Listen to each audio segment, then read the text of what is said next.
அனைவருக்கும் வணக்கங்க. இப்போ நந்திகேஸ்வர அஸ்ட்ராலஜி பார்க்கலாங்க. இப்போ 7 கிரகத்துக்கு பார்த்துட்டோங்க.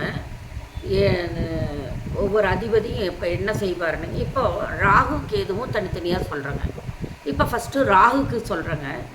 ராகு வந்துங்க ஒரு பெண் கிரகங்க. ராகு வந்து ஒரு பெண் கிரகம். அது வந்துங்க சங்கிரமன் வருங்க. அது வந்துங்க ஜாதி வந்து சங்கிரமன் வருங்க.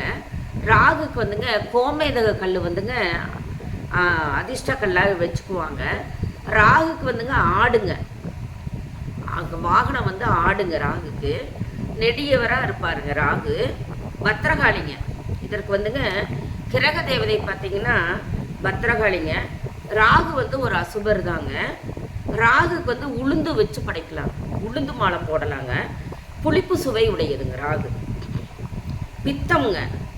அது பிணி வந்து பித்தத்தை தான் கொடுக்கும். அந்நிய மொழிங்க.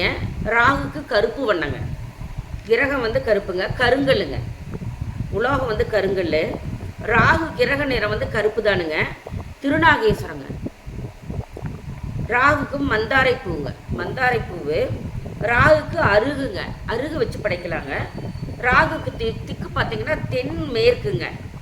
ராகு வந்து ஒரு கோச்சாரத்தில் வந்து ஒரு வீட்டில் வந்துங்க 1.5 வருடம் இருப்பாருங்க. ராகுக்கு வந்து நம்பர் வந்து பார்த்திங்கன்னா 4ங்க. ராகுவுடைய நம்பர் 4ங்க. இந்த ராகு இப்போ தசா நடத்துவீங்கள இந்த சொன்ன இந்த சமித்து மலர் இதையெல்லாம் வச்சு பூஜை பண்ணலாங்க. இந்த மாதிரி நிறங்கள் எடுத்துக்கலாங்க. இந்த மாதிரி ஆடை உடுத்திக்கலாம். இந்த மாதிரி செஞ்சால் ரொம்ப பலன்கள் அதிகமாக கிடைக்குங்க.